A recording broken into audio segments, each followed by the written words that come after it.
अस्सलाम वालेकुम। Birds life MNS आपकी खिदमत में हाज़िर है।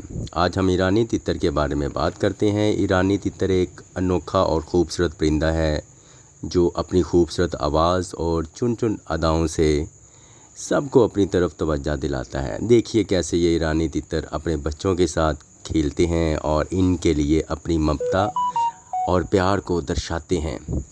ईरानी तितर की आवाज़ एक अनोखी संगीत है जो दिल को छू जाता है। आइए हम ईरानी तितर और इनके बच्चों के साथ सामने बैठें और इनकी खूबसूरती और प्यार को महसूस करें।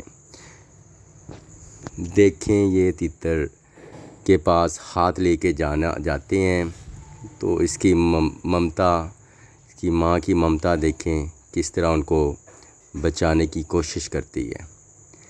तो ये भी अल्लाह पाक की एक शान है।